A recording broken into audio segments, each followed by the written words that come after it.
إن الحمد لله نحمده ونستعينه ونؤمن به ونتوكل عليه نعوذ بالله من شرور أنفسنا ومن سيئات أعمالنا من يهده الله فلا مضل له ومن يضلله فلا هادي له وأشهد أن لا إله إلا الله وحده لا شريك له وأشهد أن محمدا عبده ورسوله أرسله بالهدى ودين الحق ليظهره على الدين كله ولو كره المشركون اللهم صل على محمد وعلى آل محمد كما صليت على إبراهيم وعلى آل إبراهيم اللهم بارك على محمد وعلى آل محمد كما باركت على إبراهيم وعلى آل إبراهيم إنك حميد مجيد أما بعد فإن خير الحديث كتاب الله وخير الهدي هدي محمد صلى الله عليه وسلم وشر الأمور محدثاتها وكل محدثة بدعة وكل بدعة ضلالة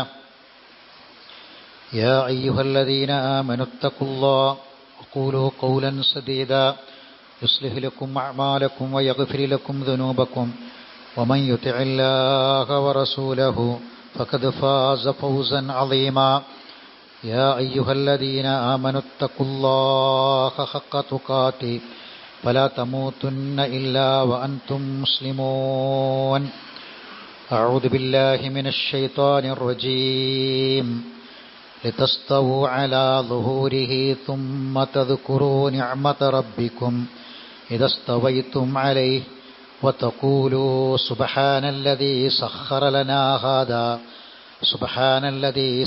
لنا هذا وما كنا له مقرنين وإنا إلى ربنا لمنقلبون. ബഹുമാനരായ സത്യവിശ്വാസികളെ, വിശ്വാസിനികളെ, അല്ലാഹു സുബ്ഹാനഹു വ തആലയുടെ നിയമനിർദ്ദേശങ്ങളെയും വിധിവിലക്കുകളെയും ജീവിതത്തിലുടനീളം പാലിച്ച് മുത്തഖീങ്ങളായി ജീവിക്കാൻ പരിശ്രമിക്കണമെന്ന് സ്വന്തത്തോടും ശേഷം നിങ്ങളോടും ശക്തമായി തന്നെ ഉപദേശിക്കുകയാണ്, വസിയ്യത്ത് ചെയ്യുകയാണ്. അള്ളാഹു നമ്മെ അതിന് അനുഗ്രഹിക്കുമാറാവട്ടെ. ഉപദ്രവങ്ങളെ തടുക്കാൻ നമുക്ക് നേരിടേണ്ടി വരുന്ന വിവിധ തരം ഉപദ്രവങ്ങളെ പ്രതിരോധിക്കാൻ മാർഗങ്ങൾ സ്വീകരിക്കുക എന്നത് നമ്മളൊക്കെ സാധാരണ ചെയ്യുന്ന കാര്യങ്ങളാണ്.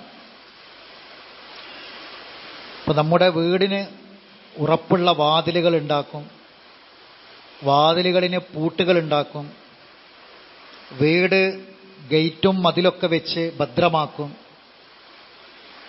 അങ്ങനെ തുടങ്ങി പല പ്രതിരോധ മാർഗങ്ങളും നമ്മൾ സ്വീകരിക്കാറുണ്ട്. ഇപ്പോൾ ശരീരത്തിന് അസുഖങ്ങൾ വരാൻ സാധ്യതയുണ്ടെങ്കിൽ പ്രതിരോധ കുത്തിവെപ്പുകൾ നടത്താറുണ്ട്. അങ്ങനെ പല രൂപത്തിൽ ഉപദ്രവങ്ങളെ നേരിടാൻ പ്രതിരോധ മാർഗങ്ങൾ സ്വീകരിക്കുന്നവരാണ് നമ്മളൊക്കെയും. നമ്മുടെ ജീവിതത്തിലേക്ക് ധാരാളം തിന്മകൾ, അതുപോലെ പരീക്ഷണങ്ങൾ പലതും കടന്നു വരാൻ സാധ്യതയുണ്ട്. അവയെ തടുക്കാൻ പ്രതിരോധ മാർഗങ്ങൾ സ്വീകരിക്കണം. മനുഷ്യന്റെ ശരീരത്തെയും മനസ്സിനെയും ബാധിക്കുന്ന പല പ്രയാസങ്ങളും പ്രതിസന്ധികളും കടന്നു വരും. അതിൽ ശരീരത്തെക്കാൾ കൂടുതൽ മനുഷ്യന്റെ മനസ്സിനെ പ്രതിരോധിക്കാനുള്ള മാർഗങ്ങളാണ് കൂടുതലായും ഒരു വിശ്വാസി, ഒരു മുഅ്മിനായ മനുഷ്യൻ സ്വീകരിക്കേണ്ടത്. എന്താണ് ആ പ്രതിരോധ മാർഗം? അതാണ് ദിക്റുല്ലാഹ്, അല്ലാഹനെ ഓർക്കുക എന്ന് പറഞ്ഞാൽ റബ്ബിനെ മറന്ന് ജീവിക്കാതിരിക്കുക. ദിക്റുല്ലാഹ് പല രൂപത്തിലുണ്ട്. നമ്മളെ ശരീരത്തിന് ദിക്റുണ്ട്, നമ്മളെ നാവിന് ദിക്റുണ്ട്, മനസ്സിന് ദിക്റുണ്ട്, നമ്മളെ പ്രവർത്തനങ്ങളിൽ ദിക്റുള്ളയുണ്ട്. അള്ളാഹുവിനെ കുറിച്ചുള്ള ഓർമ്മ എല്ലാ സമയത്തും മനസ്സിൽ നിലനിർത്തി അള്ളാഹു തന്ന അനുഗ്രഹങ്ങൾക്ക് നന്ദി കാണിച്ചും നന്ദി പറഞ്ഞും നന്ദി ചെയ്തും ജീവിക്കുമ്പോൾ നമ്മളെ നാവും നമ്മളെ ഹൃദയവും നമ്മളെ ശരീരവും ഒക്കെ ദിക്റുള്ള കൊണ്ട് നിറയും. അല്ലാഹു തആല പറഞ്ഞു, യാ അയ്യുഹല്ലദീന ആമനൂ, മുഅ്മിനീങ്ങളെ, യാ അയ്യുഹല്ലദീന ആമനൂ ദിക്റുല്ലാഹ് ദിക്റൻ കസീറ, ധാരാളം അല്ലാഹനെ ഓർക്കണം. വസബ്ബിഹൂഹു ബുക്റതൻ വഅസീല, രാവിലെയും വൈകുന്നേരവും ഒക്കെ അവനെ പരിശുദ്ധിയെ വാഴ്ത്തിക്കൊണ്ടിരിക്കണം, തസ്ബീഹ് ചെയ്തുകൊണ്ടിരിക്കണം.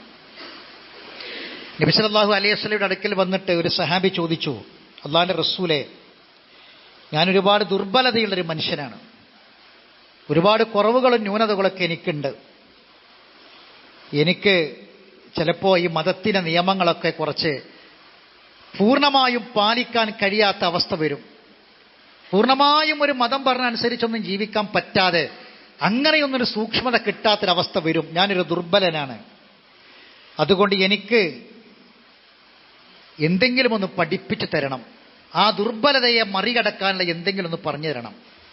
റസൂൽ പറഞ്ഞു കൊടുത്തു, ലാ യസാലു ലിസാനുക റതബൻ മിൻ ദിക്രില്ലാ, അള്ളാഹുവിനെ കുറിച്ചുള്ള ഓർമ്മയിൽ നിന്ന് നിന്റെ നാവ് നനവുള്ളതാവട്ടെ എന്ന് പറഞ്ഞു കൊടുത്തു.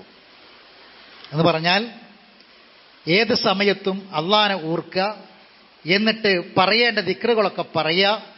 അങ്ങനെ ജീവിച്ചാൽ നിനക്ക് ഈ ഒരു പ്രയാസം ഇല്ലാതെയാക്കാൻ പറ്റും എന്ന് റസൂലുള്ളാഹി സ്വല്ലല്ലാഹു അലൈഹി വസല്ലം പഠിപ്പിച്ചു കൊടുത്തു.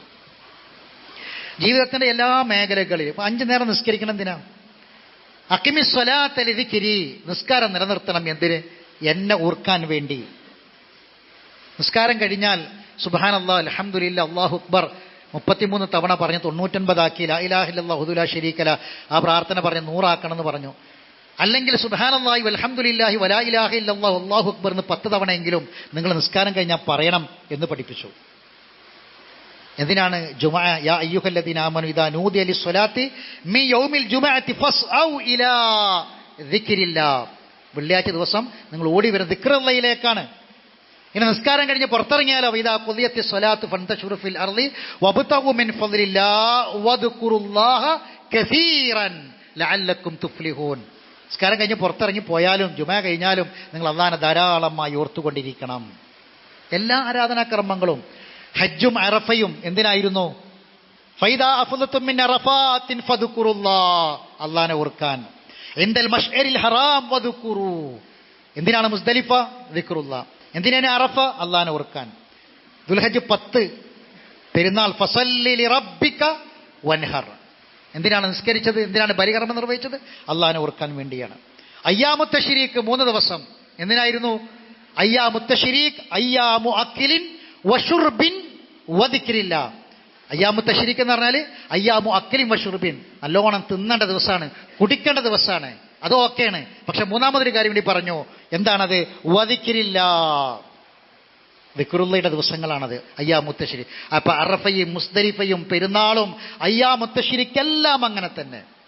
ഇനി ബലികർമ്മം കഴിഞ്ഞു, അറഫ കഴിഞ്ഞു, ഹജ്ജ് കഴിഞ്ഞു, തിരിച്ചു വരികയാണ്. ഫൈദാ ഖളൈതും മനാസികക്കും ഫദ്കുറുല്ലാഹ്, സൂറത്ത് അൽ-ബഖറ 100-ാമത്തെ ആയത്ത്.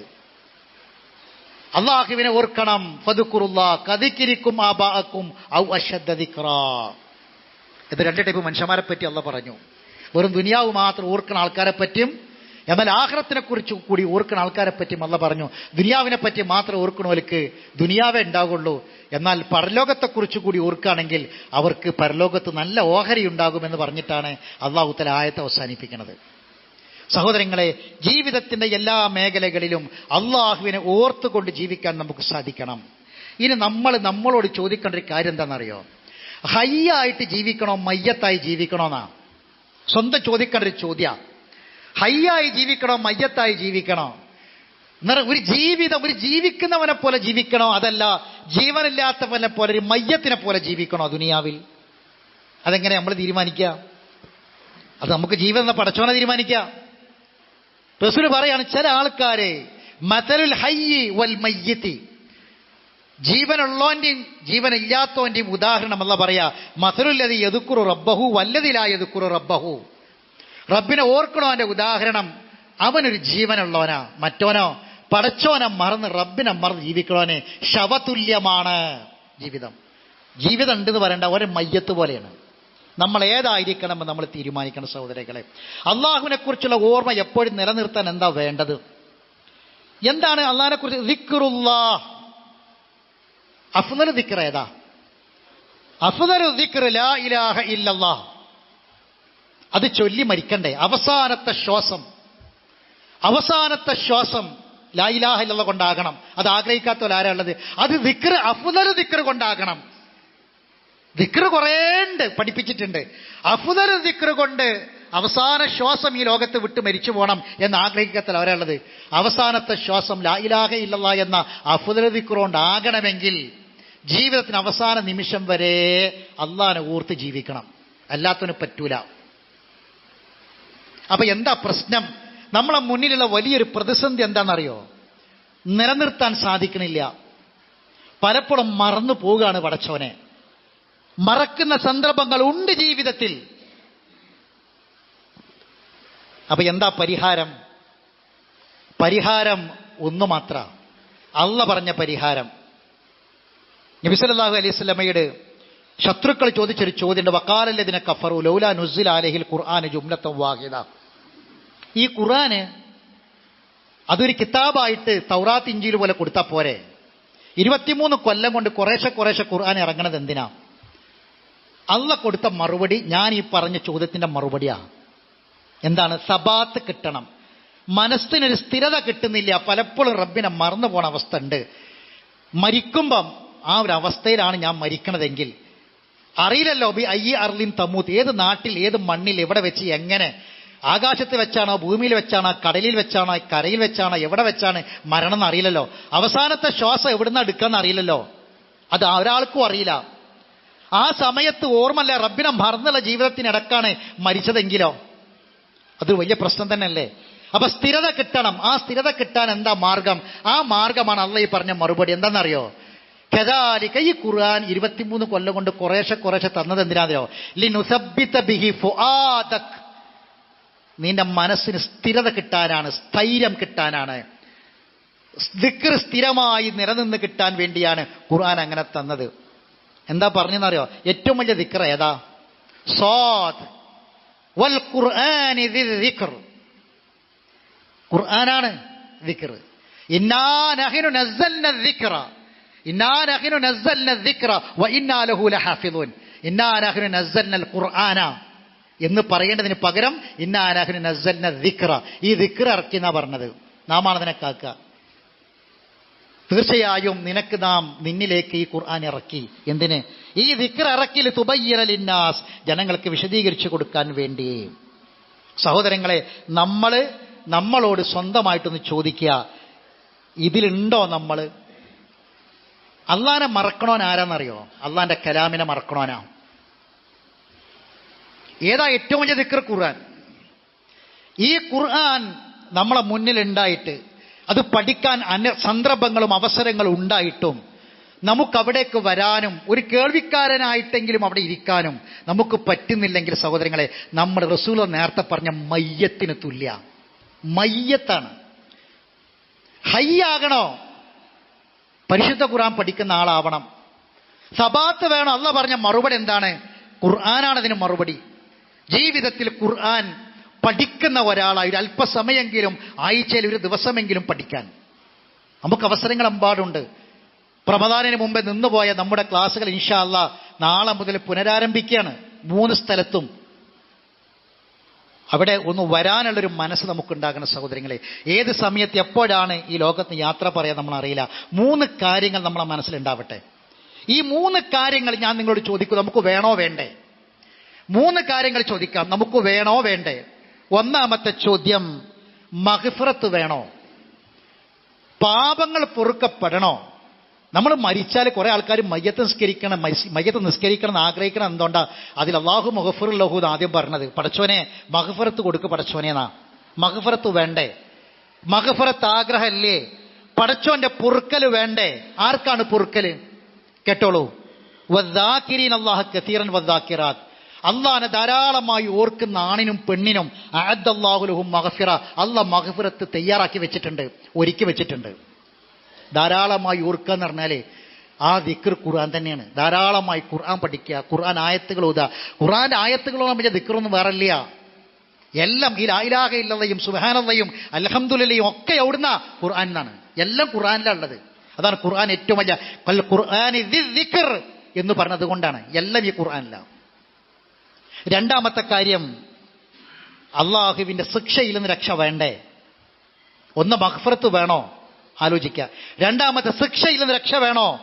മുആദ് ഇബ്നു ജബൽ അല്ലാഹു തആല പറയാണ്, ഖാല റസൂലുള്ളാഹി സ്വല്ലല്ലാഹു അലൈഹി വസല്ലം മാ അമില ആദമിയുൻ അമലൻ ഖത്തു അൻജാ ലഹു മിൻ അദാബില്ലാഹി മിൻ ദിക്രില്ലാഹ്.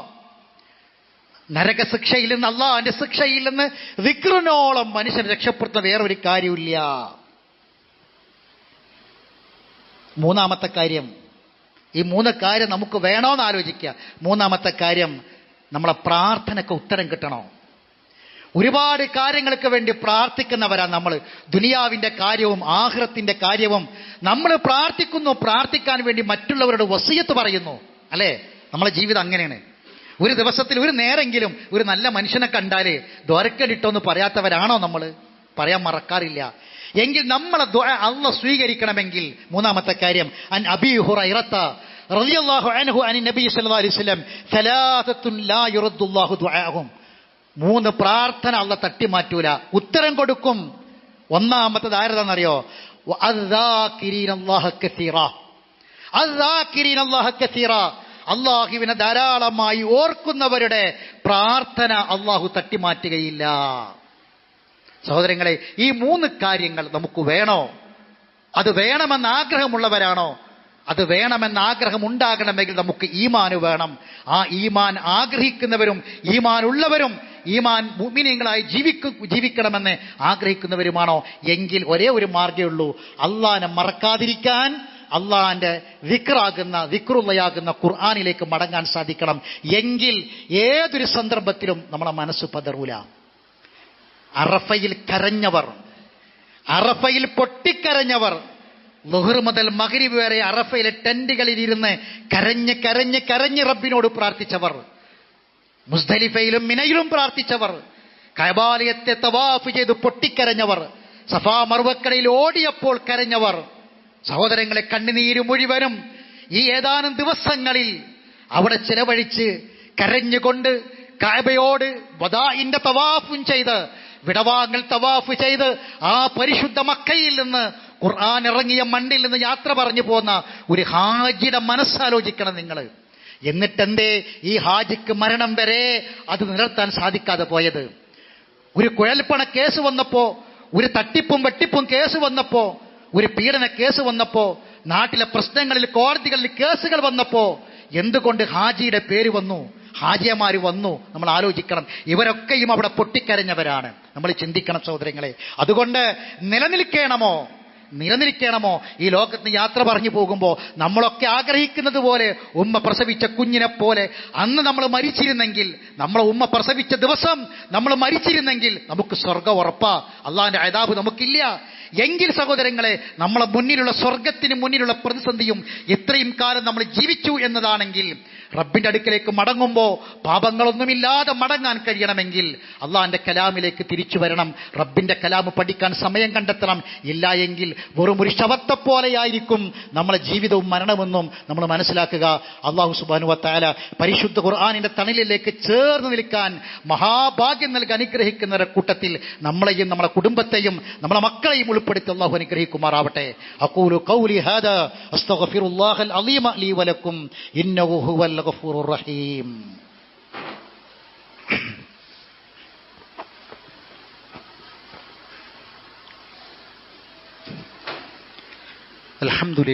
അൽഹംദുലില്ലാഹി റബ്ബിൽ ആലമീൻ വസ്സലാത്തു വസ്സലാമു അലാ അഷ്റഫിൽ അംബിയാഇ വൽ മുർസലീൻ നബിയിനാ മുഹമ്മദിൻ വഅലാ ആലിഹി വഅസ്ഹാബിഹി അജ്മഈൻ. അമ്മാ ബഅദ്.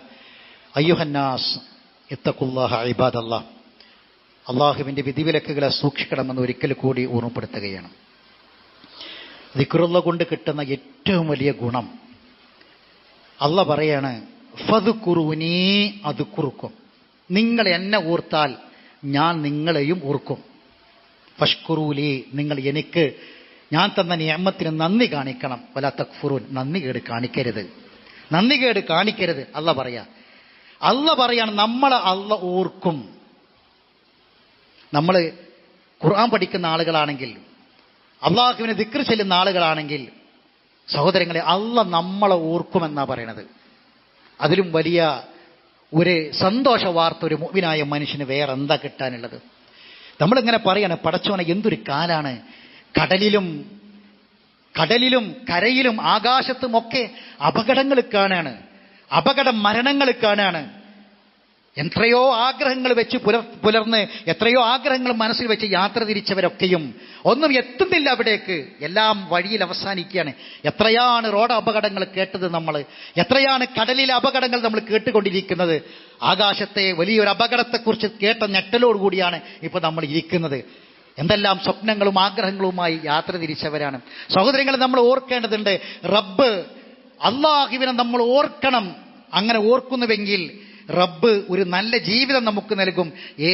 എവിടെ വെച്ച് നമ്മൾ റബ്ബിലേക്ക് മടങ്ങാൻ നമുക്ക് സാധിച്ചാലും, അള്ളാഹിന്റെ ഇഷ്ടത്തിലും പൊരുത്തത്തിലും ആര് നമ്മളെ വേർപാടിൽ പൊട്ടിക്കരഞ്ഞാലും സന്തോഷത്തോടെ ചിരിച്ചുകൊണ്ട് മടങ്ങാൻ നമുക്ക് പറ്റും. സഹോദരങ്ങളെ, അതിന് പഠിപ്പിച്ചതൊക്കെ ദിക്റുകളാ. അള്ള പഠിപ്പിച്ചത്, റസൂല് പഠിപ്പിച്ചതൊക്കെ അങ്ങനെയാണ്. എത്ര സുരക്ഷാ മാർഗങ്ങളാണ്! എയർപോർട്ടിലുള്ള അത്ര സുരക്ഷാ മാർഗങ്ങൾ വേറെ എവിടെയെങ്കിലും ഉണ്ടോ? ഒരു വിമാനത്തിൽ കയറാൻ വേണ്ടി നമ്മൾ പോവുകയാണെങ്കിൽ ചുരുങ്ങിയത് 3 മണിക്കൂർ എയർപോർട്ടിൽ എത്തണം. അവിടെ എത്തിയിട്ട് എന്തെല്ലാം സുരക്ഷാ മാർഗങ്ങളാണ്! നമ്മളെ ലഗേജുകളും നമ്മളെ ശരീരവും ഒക്കെ അരിച്ച് പെറുക്കി പരിശോധിച്ച് വിമാനം പുറപ്പെടുന്നതിന് മണിക്കൂറുകൾക്ക് മുമ്പ് തന്നെ വിമാനത്തിന്റെ എല്ലാ സാങ്കേതിക കാര്യങ്ങളൊക്കെ പരിശോധിച്ച് അതിനുവേണ്ടി മാത്രം എഞ്ചിനീയർമാർ പ്രവർത്തിച്ച് അതിനൊക്കെ സർട്ടിഫിക്കറ്റ് കൊടുത്തതിന് ശേഷമാണ് ഒരു വിമാനം പുറപ്പെടുന്ന. സഹോദരങ്ങളെ, എത്ര സുരക്ഷാ മാർഗങ്ങൾ, എന്തെല്ലാം സുരക്ഷാ മാർഗങ്ങൾ! എന്നിട്ടും മനുഷ്യന്റെ നിസ്സഹായത, മനുഷ്യന്റെ ഏത് ടെക്നോളജിയും, മനുഷ്യന്റെ ഏത് മുന്നൊരുക്കങ്ങളും സഹോദരങ്ങൾ തകർന്നു പോവുക. എത്ര വലിയ ആക്സിഡന്റ് പറ്റിയാലും, കോടികളുടെ വാഹനം എത്ര വലിയ ആക്സിഡന്റ് നടന്നാലും അത് രക്ഷിക്കാൻ വേണ്ടിയിട്ട് ബലൂണ് വരും, ട്യൂബ് വരും, അത് വരും, ഇത് വരും എന്നൊക്കെ പറഞ്ഞ് എത്ര മറഞ്ഞാലും മരിക്കൂല എന്നൊക്കെ പറഞ്ഞ വാഹനങ്ങളൊക്കെയും സഹോദരങ്ങളെ കഴിഞ്ഞ ഏതാനും മാസങ്ങൾക്ക് മുമ്പ്, ഒരു കൊല്ലമാകുന്നേയുള്ളൂ, നമ്മുടെ ഇന്ത്യ രാജ്യത്തിലെ ഏറ്റവും പരമോന്നത കര ആകാശ മിലിറ്ററി മേധാവി, എല്ലാറ്റിൻ്റെയും മേധാവി ഒരു ഹെലികോപ്റ്റർ അപകടത്തിൽ മരിച്ചു. ലോകത്തെ ഏറ്റവും വില കൂടിയ സുരക്ഷയുള്ള, അതിനോളം അപ്പുറത്ത് വേറൊന്നില്ലാന്നാ, അങ്ങനെയുള്ള ഒരു വാഹനത്തിൽ ഹെലികോപ്റ്ററിൽ സഞ്ചരിച്ച വ്യക്തിയാണ് ദാരുണമായി കൊല്ലപ്പെട്ടത്. നമ്മൾ ആലോചിക്കണം. അപ്പൊ എന്ത് സുരക്ഷാ മാർഗങ്ങൾ ഉണ്ടായിട്ട് കാര്യമില്ല, പടച്ചോന്റെ തീരുമാനം എങ്ങനെ? നമ്മൾ ചിന്തിക്കേണ്ട കാര്യം എങ്ങനെ? പരിശുദ്ധ ഖുർആനിൽ അല്ലാഹു പറഞ്ഞു, അല്ലാഹു വാഹനങ്ങൾ, അത് കടലിലൂടെ സഞ്ചരിക്കുന്ന കപ്പലാകട്ടെ, കരയിലെ വാഹനങ്ങളാകട്ടെ, ആകാശത്തെ വാഹനങ്ങളാകട്ടെ, എല്ലാ വാഹനങ്ങളും അല്ലാഹുവാണ് നിങ്ങൾക്ക് സജ്ജീകരിച്ചു തന്നത്.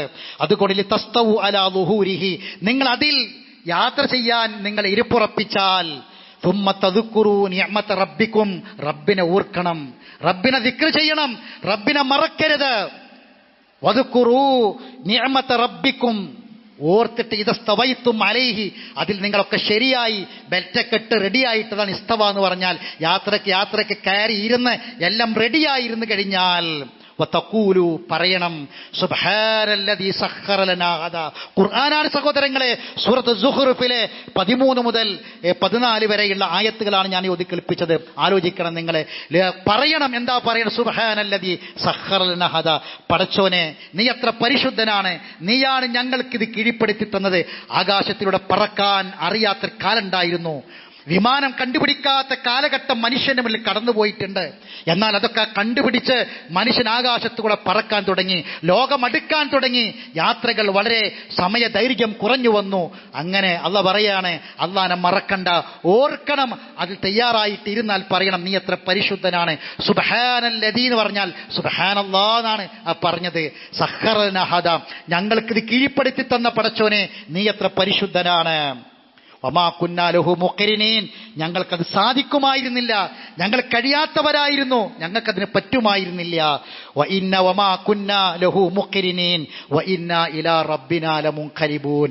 പടച്ചോനെ ഇതൊക്കെ ഞങ്ങൾ ഓർക്കുന്നു. അങ്ങനെ ഓർക്കുമ്പോൾ ഞങ്ങളെ മനസ്സിലുള്ള ചിന്ത എന്താ അറിയോ?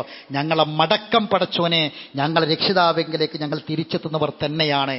ഈ യാത്ര അവസാനത്തെ യാത്രയാകാം. ഞങ്ങൾ തിരിച്ച് വീട്ടിലേക്ക് എത്തുമെന്നറിയില്ല, പുറപ്പെട്ടയിടത്തേക്ക് എത്തുമെന്നറിയില്ല, ലക്ഷ്യം വെച്ച് എവിടേക്കാണോ കയറിയത് അവിടേക്ക് എത്തുമെന്നറിയില്ല പടച്ചോനെ. എങ്ങനെയാണെങ്കിലും നിന്റെ അടുക്കിലേക്കാണ് മടക്കം. റബ്ബിനെ മറക്കാതെ വാഹനത്തിൽ കയറിയിട്ട് ആ ഓർമ്മയോടുകൂടി യാത്ര ചെയ്യണമെന്ന് പഠിപ്പിച്ചു. ഇനി നിങ്ങൾ നോക്കൂ, ഏറ്റവും വലിയൊരു മുഅ്ജിസത്തായിട്ട് നിൽക്കുന്ന ചില ദിക്റുകളൊക്കെ ഉണ്ട് സഹോദരങ്ങളെ. ആ ദിക്റാണ് ഇതിനു ശേഷം റസൂൽ പഠിപ്പിച്ച പ്രാർത്ഥന. അല്ലാഹുമ്മ ഇന്നി അഊദു ബിക, അല്ലാഹുവേ ഞാൻ നിന്നോട് കാവൽ ചോദിക്കുന്നു, മിൻ വഅസാഇ സഫർ, യാത്രയുടെ എല്ലാ പ്രയാസങ്ങളിൽ നിന്നും നിന്നോട് ഞങ്ങൾ കാവൽ ചോദിക്കുന്നു. വസൂഇൽ മുൻഖലബി ഫിൽ മാലി വൽ അഹ്ൽ, അല്ലാഹുവേ ഞങ്ങളുടെ കുടുംബത്തിലേക്കും അഹ്ലിലേക്കുമുള്ള ഒരു മോശപ്പെട്ട മടക്കം തരല്ല പടച്ചോനെ എന്ന് മാത്രമല്ല, വല്ലാത്തൊരു കാഴ്ചയുണ്ട്. കആബത്തിൽ മൻദർ, ദുരന്ത കാഴ്ച, കണ്ണിനിഷ്ടപ്പെടാത്ത കാഴ്ച കാണിക്കല്ല പടച്ചോനെ. ആലോചിച്ച് നോക്കൂ, ഈ പ്രാർത്ഥന എത്രമാത്രം വലിയ റസൂൽ പഠിപ്പിച്ചതാണ് സഹോദരങ്ങളെ. വിമാനം പറന്നുയർന്നിട്ട് ഒരു മെഡിക്കൽ കോളേജിന് ഹോസ്റ്റലിന്റെ മുകളിൽ അത് അടിച്ചിറക്കിയപ്പോ ഭക്ഷണം കഴിച്ചുകൊണ്ടിരിക്കുന്ന വിദ്യാർത്ഥികളിൽ പലരും മരണപ്പെട്ടു. അവിടെ ഉണ്ടായിരുന്ന പലരും മരണപ്പെട്ടു. ആകാശത്തു കൂടി പോയ ഒരു വിമാനം, നമ്മളെ മുകളിലൂടെ എത്രയോ വിമാനങ്ങൾ പറന്നുകൊണ്ടിരിക്കുന്നുണ്ട്. നമ്മളെത്ര സുരക്ഷിതരാണ്. ആ ഭക്ഷണം കഴിച്ച ആ മെഡിക്കൽ കോളേജിലെ കുട്ടികൾ ചിന്തിക്കുന്നില്ല, അവർ ഓർക്കുക പോലും ചെയ്തിട്ടുണ്ടാവില്ല അവർ അവസാനത്തെ ഭക്ഷണമാണ് അവർ കഴിക്കുന്നതെന്ന്. നിങ്ങൾ നോക്കൂ, അവിടെ രക്ഷാപ്രവർത്തകർ കണ്ട കാഴ്ച, ഭക്ഷണ അവശിഷ്ടങ്ങൾക്കിടയിൽ മനുഷ്യ ശരീരത്തിന്റെ അവശിഷ്ടങ്ങളാണ്. മനുഷ്യ ശരീരത്തിന്റെ അവശിഷ്ടങ്ങളും ഭക്ഷണത്തിന്റെ അവശിഷ്ടങ്ങളും സമ്മിശ്രമായി കൂടി നിൽക്കുന്ന വല്ലാത്തൊരു കാഴ്ചയാണ് കണ്ടത്. നമ്മളോട് പ്രാർത്ഥിക്കാൻ പറഞ്ഞതാ, വകആബത്തിൽ മൻദർ, ഹൃദയഭേദകമായ അത്തരം രംഗങ്ങൾ കാണിക്കല്ല പടച്ചോനെ എന്ന് പ്രാർത്ഥിച്ചുകൊണ്ടാണ് ഒരു വാഹനത്തിൽ യാത്ര ചെയ്യാൻ തുടങ്ങേണ്ടതെന്ന് അല്ലാഹുവിന്റെ റസൂൽ പഠിപ്പിച്ചിട്ടുണ്ട്. സഹോദരങ്ങളെ ആലോചിക്കണം, ഒരു ഭക്ഷണം കഴിക്കുമ്പോൾ അല്ലാഹനെ ഓർത്ത് ബിസ്മില്ലാ, അല്ലാഹന്റെ നാമത്തിൽ കഴിച്ച് അൽഹംദുലില്ലാ എന്ന് ശുക്ർ പറഞ്ഞ് അവസാനിപ്പിക്കാൻ നമുക്ക് സാധിക്കണം സഹോദരങ്ങളെ. കഴിഞ്ഞ ദിവസം ഒരു പെണ്ണ് തൊട്ടടുത്ത വീട്ടിൽ നിന്ന് ഒരു ചക്ക വെട്ടിയിട്ട് അത് വെട്ടിക്കൊണ്ടുവന്ന് അങ്ങനെ കുളിക്കാൻ വേണ്ടി പുഴയിൽ പോയൊക്കെ കുളിച്ച് വൃത്തിയായി വന്ന് ചക്ക വെട്ടാൻ വേണ്ടി ഇരിക്കുന്ന സമയത്താണ് തളർന്നു വീഴുന്നത്. അപ്പോൾ ആ മനസ്സിലാക്കി ആശുപത്രിയിൽ കൊണ്ടുപോയപ്പോൾ ഈ ചക്ക വെട്ടിയിട്ട പുല്ലിനടിയിൽ ഒരു ചെറിയ അണലി ഉണ്ടായിരുന്നു. ആ അണലി ഒന്ന് കോറിയിട്ടുണ്ട്. പക്ഷെ കോറിയത് കാരണം ആ പെണ്ണത് അറിഞ്ഞില്ല. പക്ഷേ ആ വിഷം കയറി ഏതാനും മണിക്കൂറുകൾ കയറി ആ പെണ്ണ് ബോധം കെട്ട് വീണ് മരണപ്പെടുകയാണ് ചെയ്യുന്നത്. ആലോചിക്കണം, വെട്ടാൻ വേണ്ടി ഭക്ഷണം കഴിക്കാൻ വേണ്ടി കൊണ്ടുവന്ന് വെച്ച ആ പഴം തിന്നാൻ ആ പെണ്ണിനെ കൊണ്ട് കഴിഞ്ഞിട്ടില്ല. സഹോദരങ്ങളെ, നമ്മൾ ചിന്തിക്കുക, നമ്മൾ ഇന്ന് കഴിച്ച ഭക്ഷണം, നമ്മൾ വീട്ടിൽ ഭക്ഷണം കഴിക്കാൻ വേണ്ടി വീട്ടിൽ ഭാര്യയ്ക്ക് കൊണ്ടുപോയി കൊടുത്ത വിഭവങ്ങളുണ്ടല്ലോ, ഭാര്യയോട് തയ്യാറാക്കാൻ വേണ്ടി പറഞ്ഞത് ദാ ഇന്നതൊക്കെ ഉണ്ട്, ഇതുകൊണ്ട് ഇന്ന രൂപത്തിലൊക്കെ കറി വെച്ചോ ഭക്ഷണം വെച്ചോ എന്ന് പറഞ്ഞ് തിരിച്ചു പോന്ന നമ്മളെ സഹോദരങ്ങളെ, അത് കഴിക്കാൻ, അത് പാചകം ചെയ്ത് വീട്ടിൽ മേശപ്പുറത്ത് റെഡിയാക്കി വെച്ച് നമ്മ കാത്തിരിക്കുന്ന ഭാര്യയും മക്കളും ഒരു പക്ഷേ നമ്മൾ അവിടേക്ക് കഴിക്കാൻ ചെല്ലണമെന്നില്ല. ഒരുപാട് ഭക്ഷണം നമ്മൾ കഴിച്ചിട്ടുണ്ട്. നമ്മൾ അവസാനത്തെ ഭക്ഷണം എവിടെ വെച്ചെങ്ങനെന്ന് അറിയില്ല. ഒരുപാട് വെള്ളം നമ്മൾ കുടിച്ചിട്ടുണ്ട്. പല രുചിഭേദങ്ങളുടെ പാനീയങ്ങൾ നമ്മൾ കുടിച്ചിട്ടുണ്ട്. കുടിക്കാൻ ആഗ്രഹിക്കുന്നവരാണ്. ഏതെങ്കിലും റോട്ടിൽ എവിടെ വെച്ചെങ്കിലും അവിടെ വെച്ച് ആരോ അറിയാത്ത ഒരാള് നമ്മളെ വായിലേക്ക്, നമ്മളെ കൈകാലുകൾ അടിച്ചടിച്ച് ശ്വാസം കിട്ടാൻ പ്രയാസപ്പെടുന്നു വായിലേക്ക് ഒഴിച്ചു തരുന്ന അവസാനത്തെ വെള്ളം ഏതെങ്കിലും മനുഷ്യന്റെ കൈകൊണ്ട് ഏതെങ്കിലും ഒരു നാട്ടിൽ വെച്ചായിരിക്കും. സഹോദരങ്ങളെ, പടച്ചോൻ ഇതൊക്കെ നിശ്ചയിച്ചു വെച്ചിട്ടുണ്ട്. ഒരു തുള്ളി വെള്ളം പോലും അധികം കുടിക്കാൻ നമ്മളെ കൊണ്ട് പറ്റൂല. ഒരു നേരത്തെ ഭക്ഷണം പോലും അധികം കഴിക്കാൻ നമ്മളെ കൊണ്ട് പറ്റില്ല സഹോദരങ്ങളെ. അതുകൊണ്ട് നമ്മൾ ചിന്തിക്കുക, കല്യാണത്തിന് വന്ന് കല്യാണം കഴിഞ്ഞ് അവസാനം കുറച്ച് ഭക്ഷണവും പാർസലാക്കിയിട്ടാണ് നമ്മളെ താന്നൂർ കടപ്പുറത്ത് നിന്ന് ഒരു 3-4 കൊല്ലം മുമ്പ് ഒരു കുടുംബം പോയത്. തൊട്ടടുത്ത താന്നൂർ കഴിഞ്ഞ് പരപ്പനങ്ങാടിക്കര ഒരു ബസ് കത്തി. ആ ബസ് കത്തിയപ്പോൾ ഒരു ഓട്ടോറിക്ഷയുമായി കൂട്ടിയിടിച്ചാണ് കത്തിയത്. അതിൽ 5-6 പേര് ആ ഓട്ടോറിക്ഷയിൽ കത്തി മരിച്ചു. സഹോദരങ്ങളെ, നമ്മൾ ആലോചിക്കണം, അവരെ ഭക്ഷണം കഴിച്ച് രാത്രി കഴിക്കാൻ കുടുംബത്തിലെ ഭക്ഷണവുമായി പോയവരാണ്. ആ ഭക്ഷണത്തിന് അവശിഷ്ടങ്ങളായിരുന്നു ആ റോട്ടിൽ ചതഞ്ഞെറിഞ്ഞ് കിടന്നിരുന്നത്. നമുക്കറിയില്ല നമ്മളത് കഴിക്കുമെന്ന്. അതുകൊണ്ട് റബ്ബിനെ മറന്ന് ജീവിക്കണ്ട, പടച്ചവനെ മറന്ന് ജീവിക്കണ്ട. പടച്ചവനെ മറന്ന് റബ്ബിനെ മറന്ന് ജീവിക്കുന്നവർ അള്ളാഹുവിന്റെ കലാമിനെ മറന്ന് ജീവിക്കുന്നവരാണ്, റബ്ബിന്റെ ഖുർആനിനെ മറന്ന് ജീവിക്കുന്നവരാണ്. ജീവിതത്തിൽ ആഴ്ചയിൽ ഒരു ദിവസമെങ്കിലും അള്ളാന്റെ കലാമ് കയ്യിലെടുത്തിട്ട് ഒന്ന് പഠിക്കാൻ ഇറങ്ങി വരാൻ നമുക്ക് ഈമാൻ ഇനിയുമില്ല എങ്കിൽ നമ്മൾ മയ്യത്തുകളെ പോലെ ജീവിക്കുന്നു എന്ന റസൂലുള്ളാഹിന്റെ വാക്ക് നമ്മൾ ഹൃദയത്തിൽ അതങ്ങനെ മായാതെ നിലനിൽക്കണം സഹോദരങ്ങളെ. അല്ലാഹു സുബ്ഹാനഹു വ തആല ഈമാനോടുകൂടി ജീവിച്ച് ഈമാനോടുകൂടി മരിക്കാൻ നമുക്കെല്ലാവർക്കും തൗഫീഖിനെ പ്രദാനം ചെയ്യുമാറാവട്ടെ. അള്ളാഹുവിനെ കുറിച്ചുള്ള ഓർമ്മയോടുകൂടി ജീവിച്ച് അവൻ തന്ന അനുഗ്രഹങ്ങൾക്ക് നന്ദി കാണിച്ച് ഈ ലോകത്തോട് എവിടെ വെച്ച് എങ്ങനെ യാത്ര പറയുമ്പോഴും ലാ ഇലാഹ ഇല്ലല്ലാഹ് എന്ന അഫ്ളലു ദിക്ർ ചൊല്ലി മരിക്കാൻ അള്ളാഹു നമുക്കും നമ്മളെ മാതാപിതാക്കൾക്കും നമ്മളെ മക്കൾക്കും നമ്മളെ കുടുംബത്തിനും അനുഗ്രഹം നൽകുമാറാവട്ടെ. അറിവില്ലായ്മയോട് വന്നുപോയ തെറ്റുകുറ്റങ്ങൾ അള്ളാഹു വിട്ടുപുറത്ത് മാഫാക്കി തരട്ടെ. മരണപ്പെട്ടവർക്ക് അള്ളാഹു മഗ്ഫിറത്തും മർഹമത്തും പ്രദാനം ചെയ്യട്ടെ. രോഗികളായ ആളുകളുണ്ട്, ദുആ കൊണ്ട് വസിയത്ത് ചെയ്തവരുണ്ട്. ഖുർആൻ പഠിതാവായ ഒരു സഹോദരിക്ക് കുടലിന് ക്യാൻസർ ബാധിച്ച് ചികിത്സയിലാണ്. നമ്മളെ നാട്ടുകാരി തന്നെയാണ്. പ്രാർത്ഥിക്കണമെന്ന് ആവശ്യപ്പെട്ടിട്ടുണ്ട്. അള്ളാഹു സുബ്ഹാനഹു വ തആല രോഗശമനം പ്രദാനം ചെയ്യുമാറാവട്ടെ. ആശ്വാസവും സമാധാനവും പ്രദാനം ചെയ്യുമാറാവട്ടെ. നമ്മളെ മറ്റൊരു സഹോദരൻ, പ്രായമായൊരു സഹോദരൻ, അദ്ദേഹത്തിന് രോഗശയ്യയിലാണ്, പ്രാർത്ഥിക്കണമെന്ന് ആവശ്യപ്പെട്ടിട്ടുണ്ട്. അള്ളാഹു തആല രോഗശമനം പ്രദാനം ചെയ്യുമാറാവട്ടെ. എല്ലാ മാരകമായ രോഗങ്ങളിൽ നിന്നും അപകടങ്ങളിൽ നിന്നും അപകട മരണങ്ങളിൽ നിന്നും ദുരന്തങ്ങളിൽ നിന്നും അത്യാപത്തുകളിൽ നിന്നും അള്ളാഹു നമ്മളെ എല്ലാവരെയും കാത്തുരക്ഷിക്കുമാറാവട്ടെ. അള്ളാഹു മഗ്ഫിറിൽ മുഅ്മിനീന വൽ മുഅ്മിനാത്ത് വൽ മുസ്ലിമീന വൽ മുസ്ലിമാത്ത് വഅഹ്യാഹും മിൻഹും വൽ അംവാത്ത് ഇന്നക മുജീബു ദഅവാതി യാ ഖാദിൽ ഹജാത്ത്. اللهم أجرنا من النار اللهم اعتق رقابنا من النار ورقاب آبائنا وأمهاتنا وأزواجنا وإخواننا المسلمين أجمعين يا رب العالمين. اللهم أعز الإسلام والمسلمين وأذل الشرك والمشركين ودمر أعداءك وأعداء الدين. اللهم اشف مرضانا ومرضى المسلمين. اللهم ارحم موتانا وموتى المسلمين. ربنا تقبل منا دعاءنا إنك أنت السميع العليم وتب علينا إنك أنت التواب الرحيم. وآخر دعوانا أن الحمد لله رب العالمين.